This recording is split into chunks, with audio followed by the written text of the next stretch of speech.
Good evening, and welcome to the Miracle of Prosperity here on the New Thought Media Network. I'm your host, Reverend Dr. Jim Webb. I'm the author of the book, The Soul of Prosperity, as well as a number of other books, including 30 P's to Prosperity, Prosperity from A to Z, Forgive Your Way to Prosperity, and Create Your Self-Manifesting Vision Board. It's always a pleasure to be here. For each Sunday night, we explore an aspect of prosperity. We may explore financial prosperity. We may explore logistical prosperity, where your life works more easily and effortlessly. We might explore relationship prosperity, where your outer relationships in your world are outer reflections of an inner self-acceptance and an inner harmony that you cultivate, because your outer world must eventually be a reflection of your inner world. We may, of course, look at spiritual prosperity and many other aspects of prosperity. And we look at prosperity from two differing perspectives. We look at ways to eliminate the blockages to the prosperity that already exists so that we can allow it. Or we look at ways to enhance our ability to attract and accept prosperity through specific techniques and spiritual practices. So each night, it's a different topic, and each night, it's a different treat. Tonight, we've got a very special treat for you. Tonight, we are going to discuss mastering your way to prosperity. Mastering your way to prosperity. And so we welcome you. If you're here, just say hello in the comments. Let us know you're here, and we will look at mastering your way to prosperity. So you may ask, what do I mean when I say mastering your way to prosperity? Well, as some of you know, I work with a group of masters, spiritual masters, that I channel. And these masters over the years have guided us into self-mastery. They have guided us into recognizing the part of us that is God. They have guided us into recognizing that the part of us that is God is far greater, far more powerful, and far more present than the part of us that is the ego's fears and doubts and grievances against itself.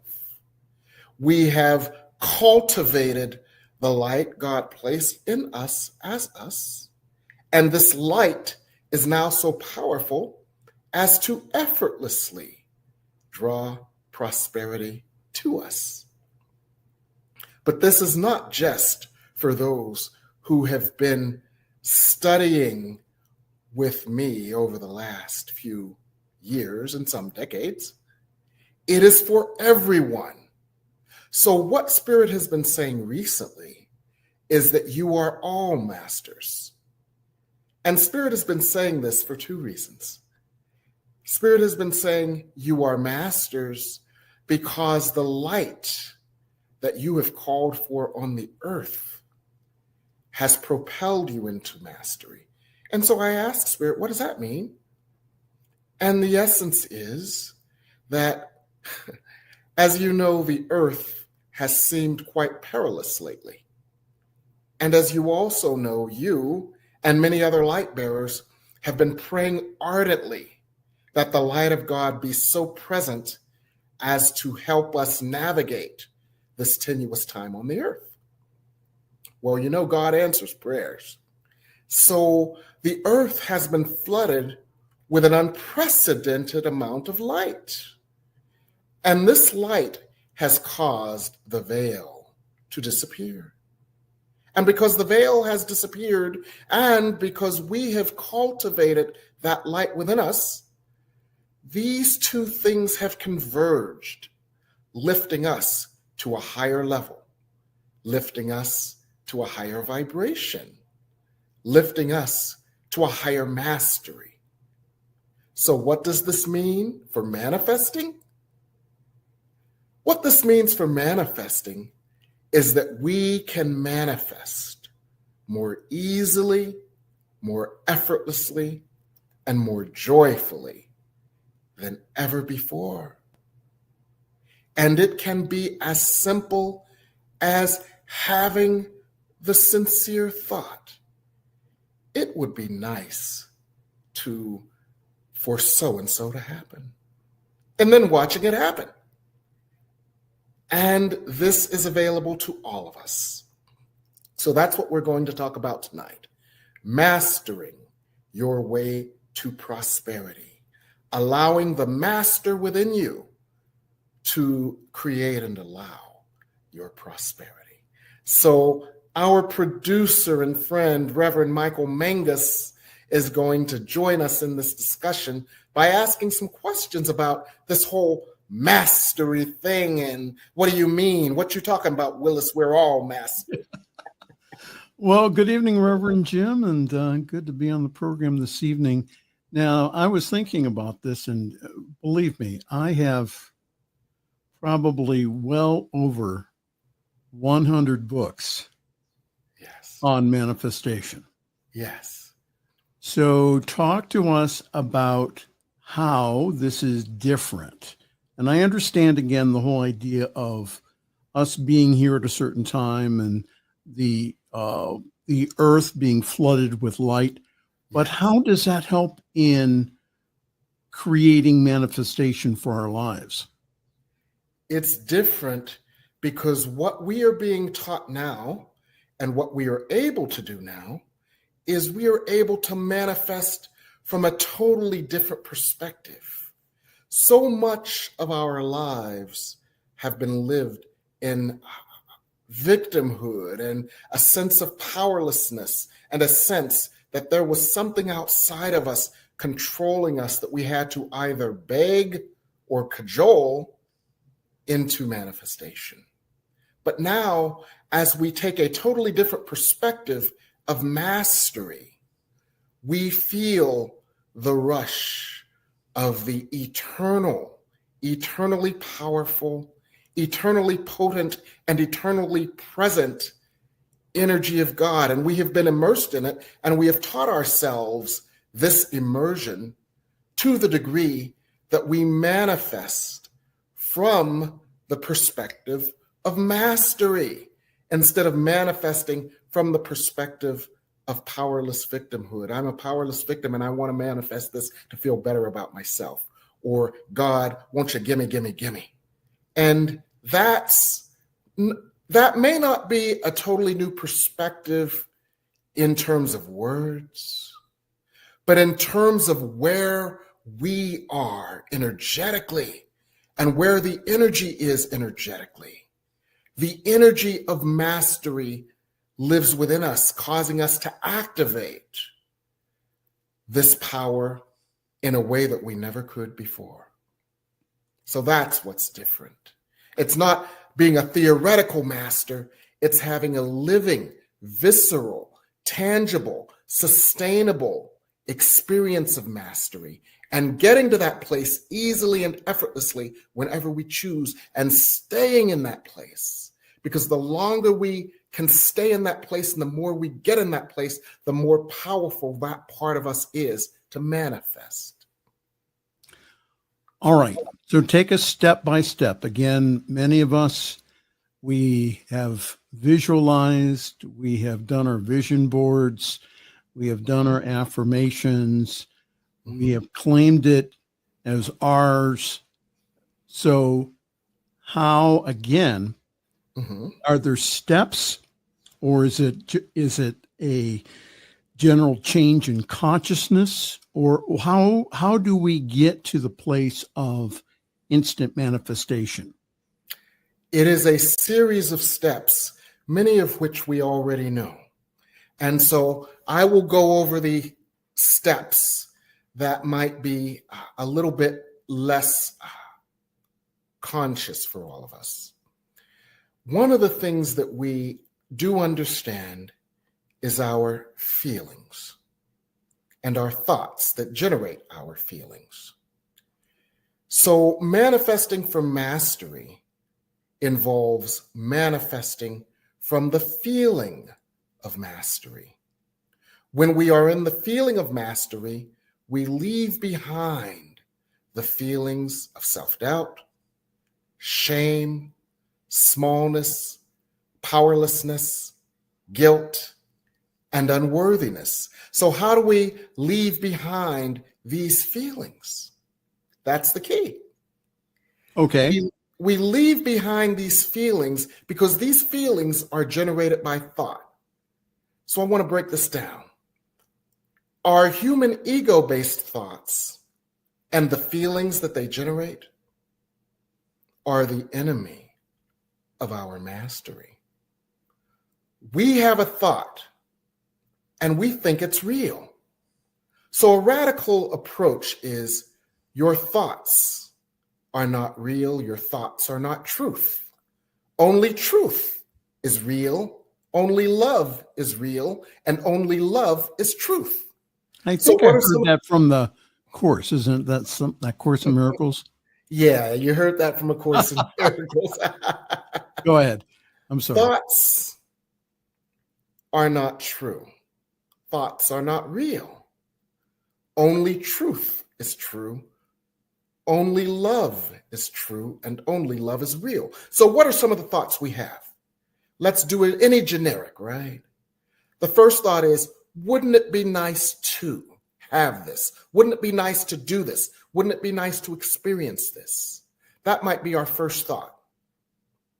Then our second thought, right on the heels of that, is, but what if I don't succeed?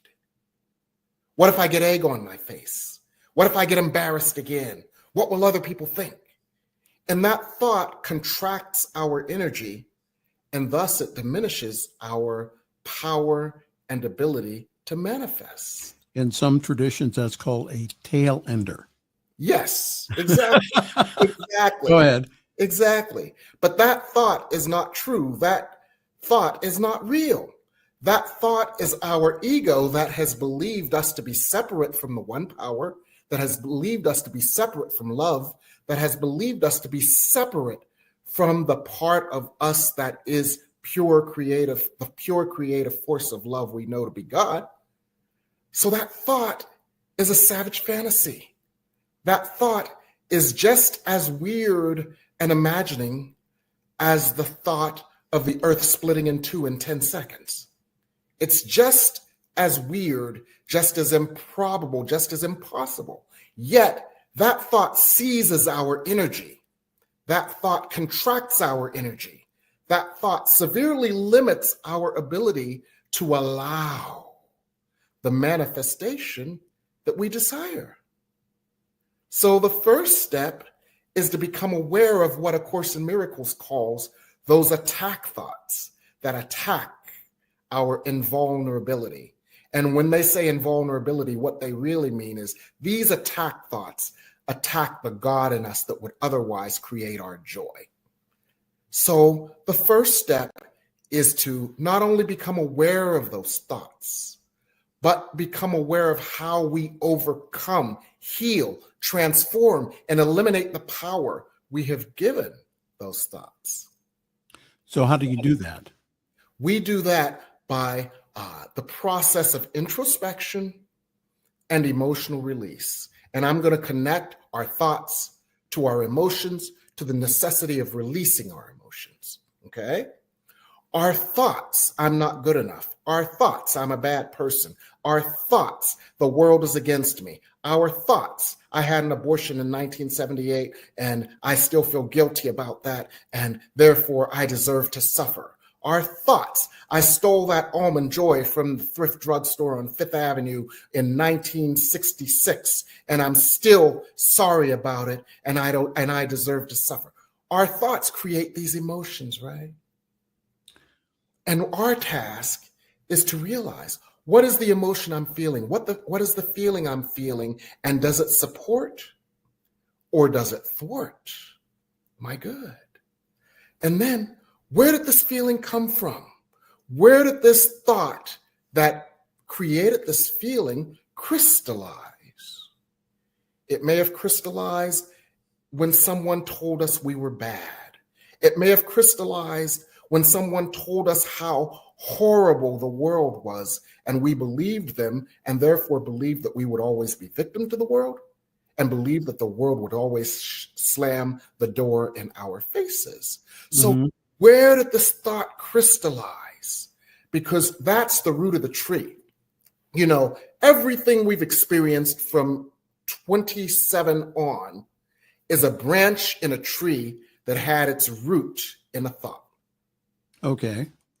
And so our task is to go to the root of all of these thoughts and the formulative experiences that were the outpicturing of these thoughts. And when we go to the root, there are only a few thoughts that are unique to us.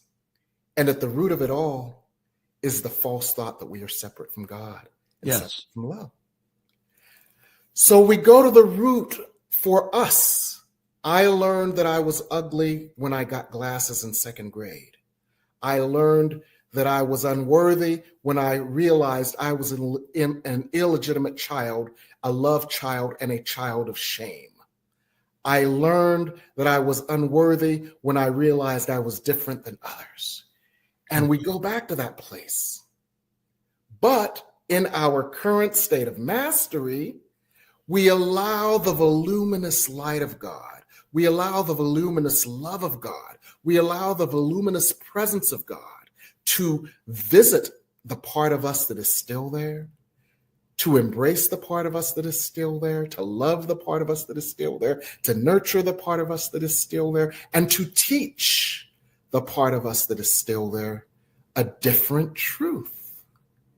And after enough experiences of this, that part of us learns something different. That part of us vibrates differently. And that part of us no longer blocks the good that we desire with its feelings of undeservingness. Okay, so the first one is, again, that we come at this from a place of mastery. And that my question here is that the psychologists have told us that we think 40 to 80,000 thoughts a day. Yes. And most of those thoughts are the same ones over and over again. Yes. So when you say that, for example, it would be nice that, and then you get a tail ender. So how do you identify those? How do you identify the tail enders? Is that what you're asking? Yes. You identify the tail enders by becoming aware of how you are feeling. Yes. You feel a tail ender, right? You feel absolutely. it sometimes like a kick in the gut, right? Mm-hmm. That's how you identify a tail ender. And as soon as you identify the tail ender, or as soon as logistically feasible for you, you go into your meditative space. And even if that's in the middle of a business office, you touch your thumb and your index finger so you get immediately back into that space of love and mastery that you've cultivated. So you feel just like you're in your personal ashram, in front of your personal altar, filled with the light and love of God. And you get back there in an instant because you've had so much practice at it as a master. You get back there in an instant and you suddenly get flooded with light. And that light learns to go exactly to the source thought.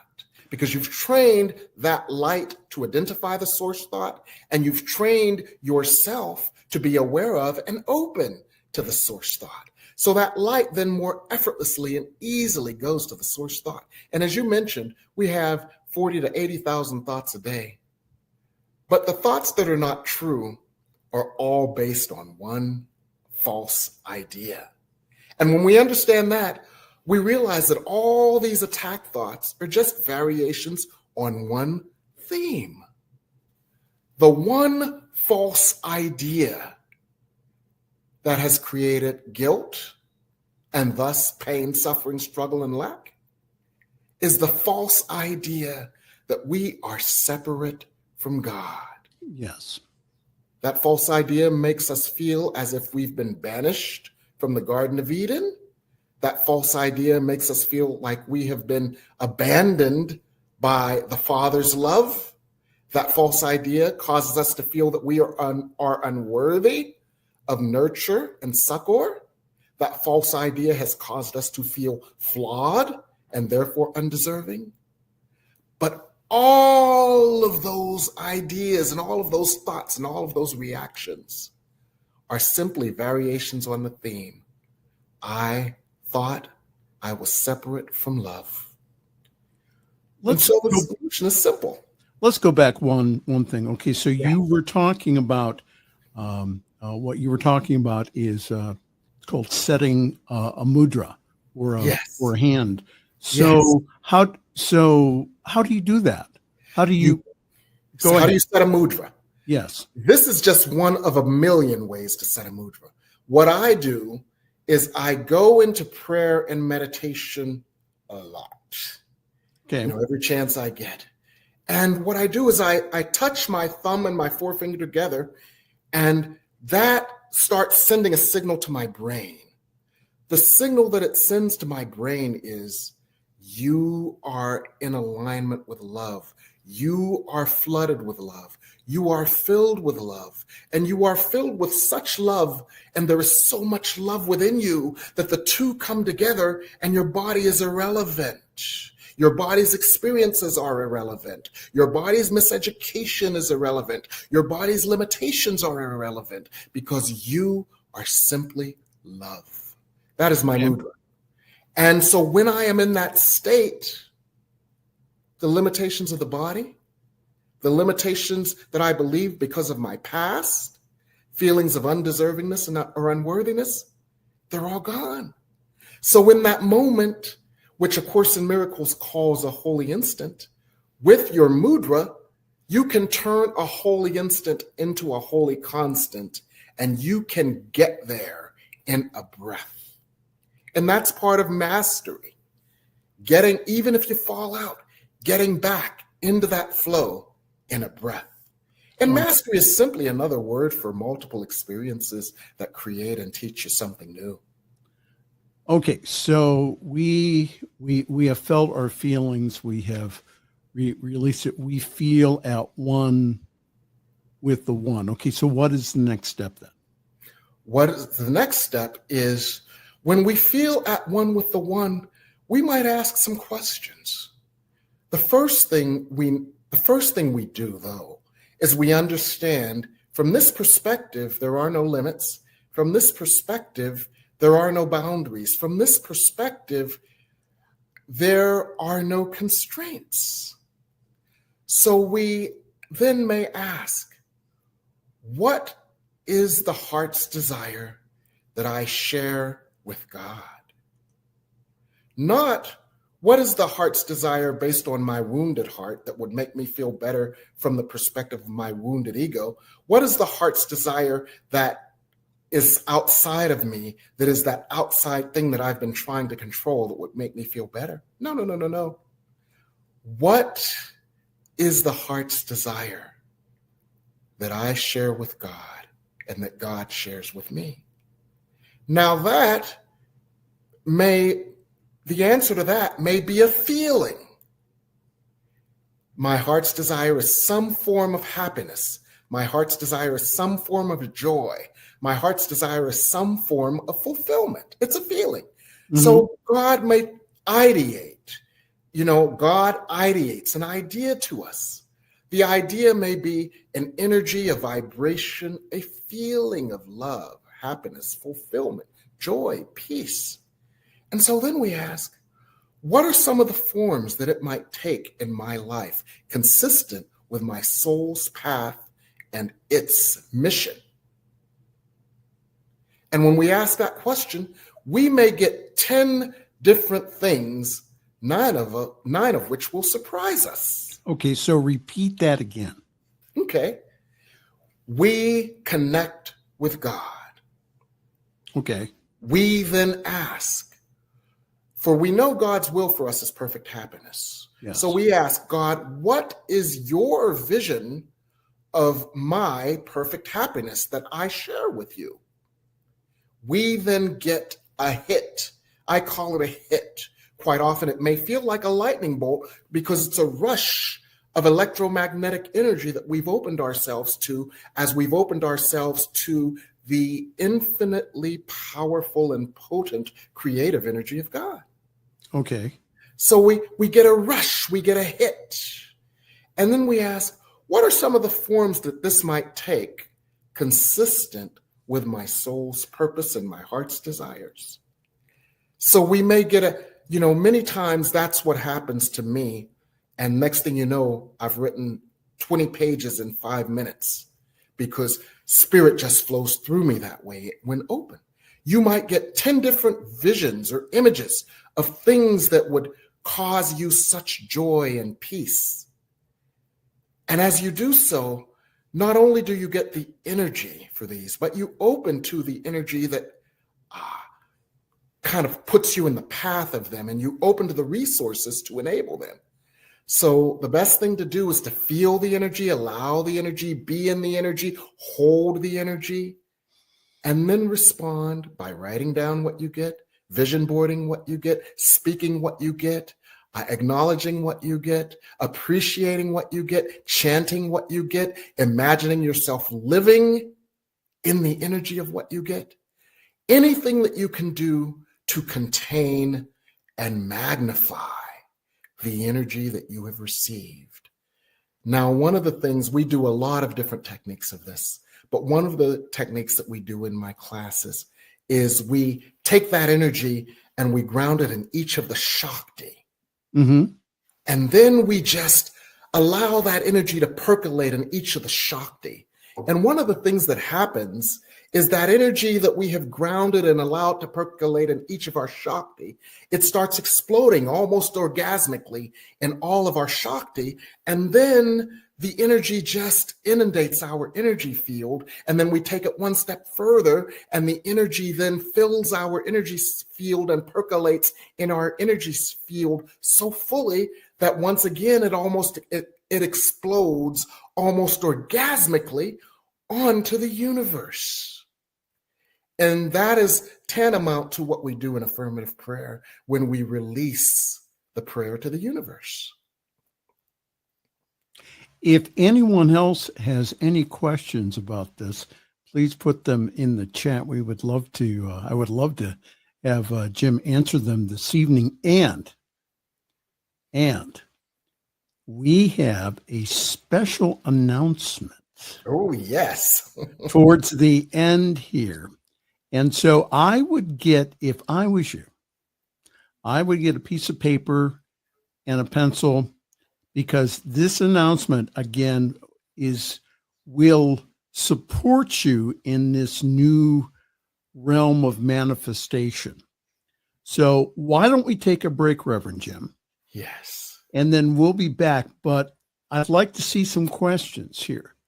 And especially if you have something that you would like to manifest in your world. Go ahead and put that in the comments in a question, and we'll have Reverend Jim go ahead and give you some hints and some techniques on how to make that manifest in your world. All right. And you know what else I would like to see, Reverend Michael? Yes, go ahead. I would like to see questions of skepticism. I would love to see questions of skepticism, because we all, because of our nicks, bruises, and wounds through life, we all have a healthy amount of skepticism. And so I'd like for us to address some of that too. Oh, absolutely. Well, we're going to take a time out here. We'll be right back.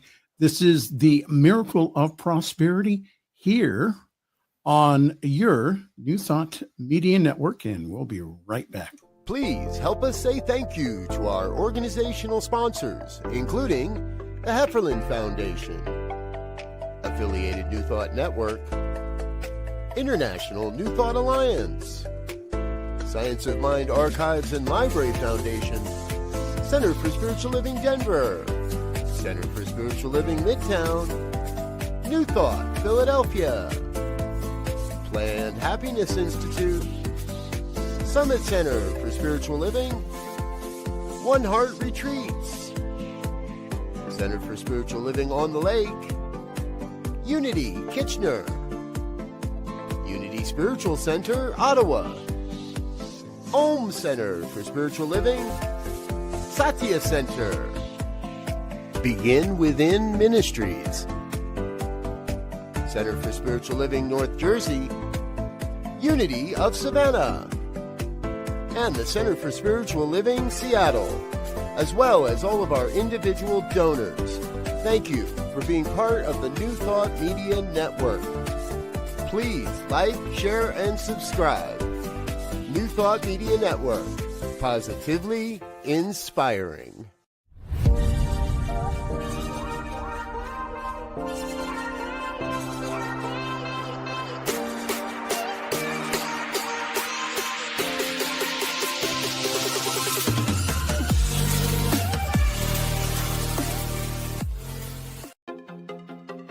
Welcome to the Convention of the Americas 2025, Rising Together.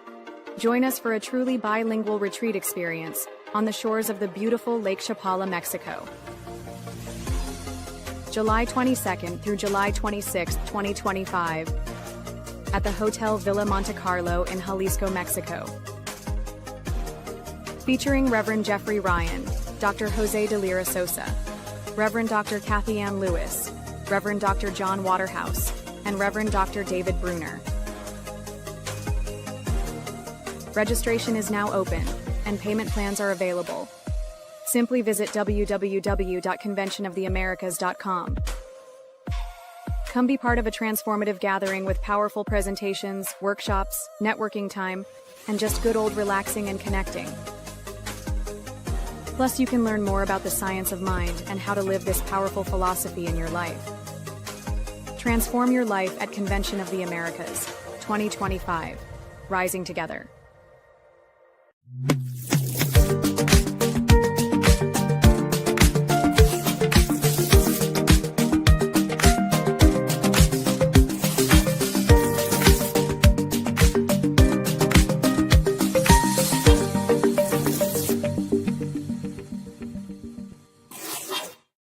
And we're back here on the Miracle of Prosperity with our host, Reverend Jim Webb, and I'm Reverend Michael Mangus, asking him questions this evening about this wonderful topic about mastering your way to prosperity. And Reverend Jim, during the break, we have a question here from the chat here. Grammy Kim is with us. Good evening, or Graham Kim says, I would like to manifest peace, health, and prosperity for myself and my family. It's hard to stop the negative thoughts. How best do I stop them to be more to manifest my desire? Yes, what a wonderful question, because it's universal, Kimmy Graham. It's not just you, it's all of us. The first step that popped into my head in terms of how can we begin to address the negative thoughts that seem to be so pervasive is to first catalog them. They are so pervasive because they have been begging for our attention. That's why they keep knocking on the door of our mind. So as you get a chance, catalog them. So you may come up with 50 negative thoughts that you had during your workday. You may have taken note of them somewhere. Bring them home. Bring them to your safe space of prayer and meditation. Bring them to God. Bring them to your altar. Bring them up. And with each one, ask, what am I feeling as a result of this thought? And does this feeling help or thwart my prosperity?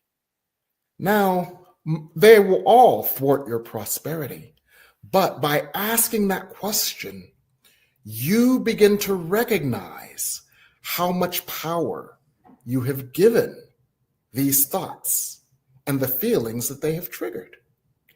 And then you can realize these thoughts are not true. These thoughts are not real.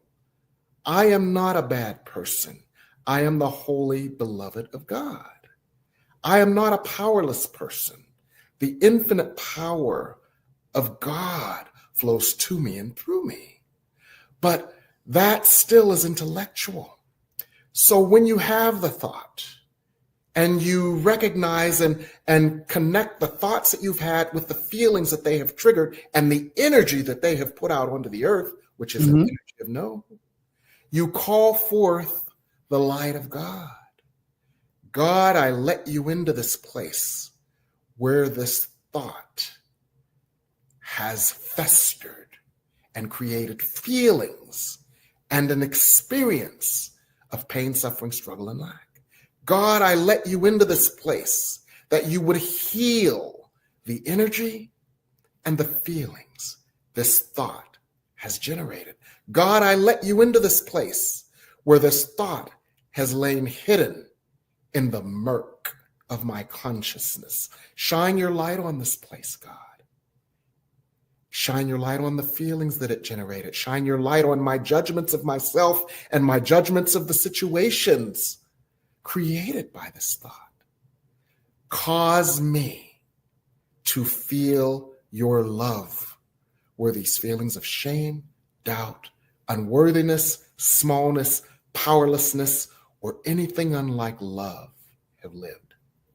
Cause me, God, to feel your light and teach me the truth. This thought is not true, God. What is your truth? And how do you know, and an aside to this is, how do you know when a thought is not true? You know a thought is not true when it doesn't make you feel good. Yes. You know a thought is not true when it makes you feel small instead of large, right? Absolutely. This thought is not true because it doesn't feel good. What is the truth that would elevate me, God, to where you want me to be? So you can have a dialogue with God. And you know what happens when you have a dialogue with God? God is like a bratty child. God talks back. If we're open to listen, that's exactly. Really wonderful. Exactly. So what you're saying here is, again, that to really to start, rather than going ahead and plastering it over with a bunch more affirmations, what you're saying is, let's go in for healing. Yes. And let's go ahead and notice again and feel what is going on. Yes. And then invite the presence of God. Yes. To heal those situations and to, we use a term called transmute. Yes. Transmute those again into the truth, capital T. Yes. And you said something so valuable in that comment, Reverend Michael. Yeah. Not to deny the power of affirmations, but sometimes affirmations are used as a bandage over a wound, yet the infection within still festers despite the bandage covering the wound, right? If you wonder why your prayer is not being answered, there is a deeper, and again, this is just from my experience, there's something deeper that needs to be brought up and healed.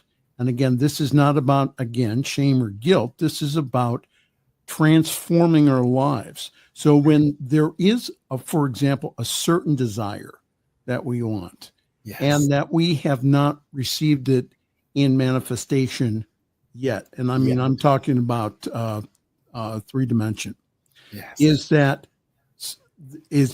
maybe, just maybe, there may be, again, another tail under, like, well, I don't deserve that. This is hard. Money is hard to get. And all those other tail enders that happen. So what I'm hearing you say is to pay attention to them. Again, not to fester them, but to, again, to allow the light of God into that area so that that can be transformed into the truth. Yes, the light of God is the antiseptic. The light of God is the antibiotic. The light of God is the healing agent that heals the wound at cause. We are getting all kinds of questions here. Good evening, Reverend Jane Batt. She says, how do I integrate personal mastery with being an effective citizen activist in my community and world? Go ahead, Reverend Jim. Yes, we often think that our spiritual world and all that we experience in our spiritual world and that which we see in the secular world, which seems to be so diametrically opposed to our spiritual world, we often think that they are mutually exclusive, but they are one. And what do I mean by that? The simplest way to remember this response is the song, "Let there be peace on earth and let it begin with me." Mm-hmm. So our spiritual mastery continues to take us to a place of peace. Our spiritual mastery continues to take us to that place of power. Our spiritual mastery continues to take us to that place of infinite emotional control. And I don't mean emotional control like Spock on Star Trek. I mean control where we recognize our emotions, and when they come up, we know what to do with them, not denying them, but knowing what to do with them and how to transmute them in the moment. Yes. So that personal mastery takes us to a deep place where we can allow even more of the light of God to be anchored on the earth and distributed to the earth, for that is a part of why we are here. And so what do? And I'll give you an example. Some of you know there's this place called Leisure World, and I live right next to it. And some of you also know that there was a No Kings protest, and there was a No Kings protest pod in Leisure World. I could practically see it from my window. And so what did I do? I didn't go there with about what I was against. I went there after getting, you all call it getting prayed up. I went there after getting prayed up. I went there after getting filled with light. I went there as a repository for the grace and the healing of God to be applied to the national situation without judgment, without this is bad and this is good, this is evil and this is virtuous. No. I went there with the idea, you are a channel of light and a vessel for God's love. There is one problem here, that some do not perceive love. There are some victimizers who do not perceive that they are lovable, and so they victimize others in order to feel taller by making others smaller. And there are victims who do not believe that they are powerful and do not believe that they deserve equitable treatment. Mm-hmm. Those are both two sides of the same coin, a call for love. You are the channel for the love that the world is calling for. And it's not just me, Master Jim. It's the master in each and every one of us. You are the channel for love that the world yearns. Be that channel and then show up as the light, not as a fellow victim, nor as a victimizer, not as one who is hated, nor one who hates, but as the light. And that may seem esoteric, but you'd be surprised what an effect that might have on the situation around you and on the world. Let's try to get to some of these questions here real quick. Hi there, TG. And it says, similar to Graham's question, when I am experiencing demonstrations of prosperity, how do I stop worrying that the prosperity will come to an end or be counterbalanced by the opposite? Boy, is that a really good question. Oh, that's a wonderful question. That's a wonderful question. Because that too, just like Kimmy Graham's question, that is a common question. We've all heard the scripture, and it's been sadly mainlined into our veins. The Lord giveth and the Lord taketh away. And we yearn to experience the truth that the Lord giveth and giveth and giveth and giveth and giveth and giveth. We've seen how so many people perceive everything as a zero-sum game. If I win, you lose. If I gain, you lose. If you gain, I lose. But when we inundate ourselves with the energy of light and we steep ourselves in the energy of mastery, one of the byproducts of that is the ever-expanding, infinitely abundant universe. Yes. So one of the ways that we can inoculate ourselves against the fear of loss in the face of gain is to continually feel the ever-expanding love and light of the universe and give ourselves that experience over and over again. And a simple mantra is, until today, I have believed that the Lord giveth and taketh away. Cause me, God, to know that the Lord giveth and giveth and giveth and giveth and giveth. And interestingly enough, even as I said that 7 times, I said the prayer, but each time I said the word giveth, I could feel my vibration rising. Mm-hmm. And there have been times when I've given that prayer, and I don't even want to tell you how many times I've used the word giveth. But what that has done for me is that has continually unlocked the idea, the energy, the vibrational frequency of infinite growth and the infinite availability of all things good. And it has continually raised my vibration to say yes to the continual expansion of the universe and erased from my mind ideas of a zero-sum game. Mm-hmm. And think of it this way. Bill Gates, one of the richest people on the planet, right? Mm-hmm. He just gave away, I don't even know how much it is, maybe $500 billion. Because you know what he said? What the heck am I going to do with this money? This money is making money faster than the whole world can spend it. So he just gave away all that money. He's not worried. Now, the point of that is when you place ideas like this in your mind, dang, that guy just gave away $500 billion. It opens your mind to a more unlimited realm. Mm-hmm. It is a physical example of the unlimited nature of the universe. And sometimes we need to see a physical example of that in order to believe it. Sometimes we got to see it to believe it, right? And I'm sorry that we can't get to Michelle and also Jane's question, but we are all out of time. Oh, I can't believe that. Yeah, we're. Oh man, Reverend Jim. So we're at that portion of the program where we have the grand announcement. So yes. What grand announcement do you have for us this evening, Reverend Jim Webb? I have 1.5 announcements. Okay.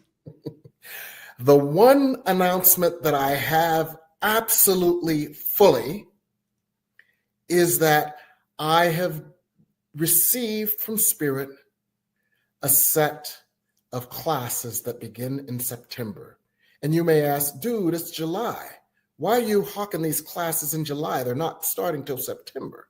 Well, the reason I'm hawking them in July, despite the fact that they start in September, is because I'm letting you know before they get sold out. Don't complain, give thanks. You're among the first to know. Yes, this is the first public announcement of this, unless you told them at church today. I didn't tell them a thing. Okay, so this is the first public announcement here of the brand new classes coming in September. Go ahead. Mastering Manifestation Magic. That kind of says it all. But 8 weeks on Mondays and Thursdays, where we learn to be comfortable in the energy of mastery, that energy where we are connected with the infinite source of all things, and that energy flows through us and can manifest without distortion and without diminishment. And we can experience the magic of that. So it's going to be 8 weeks of Spirit speaking to us individually and collectively, doing spiritual treatments, getting us into that place of mastery, and then helping us to manifest from that place of mastery. This is a new way to manifest, much easier, much more powerful, much more potent. And we will work with this for 8 weeks on Mondays and Thursdays, beginning on September, I don't know the date, the first September after Labor Day. I think it's September 8th. September 8th, yes, sir. Thank you. Thank you. And it'll go for 8 weeks. Now, my classes do tend to sell out. And the reason for that is I want to offer everyone the highest level of attention, energy possible. So I must limit the numbers in my classes. That's why I'm offering it to you first. And there's an early bird special as a special incentive, a $75 discount for those who sign up early. And the other incentive is you can be sure that you have a place in the class. So that's my one announcement. And I have a half announcement if you scroll down. Okay, well, hold on here. I'm trying to get the right picture here. All right, I think I got it. All right, so what's the second half the one night only? Go ahead. Yes, and you can scroll off of it now. Ask Spirit anything on Monday, August 4th. Don't let them read the bottom because I haven't announced the bottom yet. So you can scroll off of it. Okay. On Monday, August 4th, from 7:30 to 9:30, ask Spirit anything. You know, we usually do a theme, but this is one of those rare opportunities for you to ask Spirit anything on your mind, whether it be a personal question, whether it be a universal question, whether it be on a question on a topic that we don't normally do. Now, the reason that I'm teasing you about this is that there is a second part to this announcement that will happen on tomorrow at noon. It's already done. It's scheduled to come out tomorrow at noon. Okay. And I'm not telling you what it is. Some of you may guess, but you'll like it. Okay. So again, these classes guaranteed are going to sell out. So that's the reason why now is the time to sign up. Yes. And so, so how you contact Jim is 202-253-6009. Go ahead and text him. You can also email him, or also the information is also on the website at revjimwebb.com. And you know what? And you know what, Reverend Michael? Go ahead. This is very important because the people who will get this 12 o'clock tomorrow announcement, the only people who get that are the people on my mailing list. And the reason that that is very important is because you'll like it, okay? But the only people who will have access to this are people on my mailing list. So how do you get on the mailing list? You go to my website and you subscribe. Okay. Okay. So you go to revjimwebb.com and then sign up for the mailing list if you haven't done so already. Correct? Yes. And then you'll get this thing that comes out tomorrow at noon, which you will like, I guarantee. All right. We are all out of time. Again, thank you so very much, Reverend Jim. And do you have any final words for us tonight? Yes. Understand that we are all masters, and you have the ability to manifest through the mastery and its magic. It's available to everyone, not just some of us. And your task, my task, our task is to harness this new energy for our good and the world's. For when you allow your good, you allow the world's good. For your good helps you to be a beacon of light, inspiring others, and your good fills you with more that you can share with the world, more light, more love, more grace, more peace, and perhaps more of the other gifts that you desire that give you more to share and to spare. So mastery is for all of us, and that's what I want to say. Everyone have a wonderful evening. here on the New Thought Media Network, and thank Reverend Michael Mangus, our producer, for facilitating this session tonight. Good night.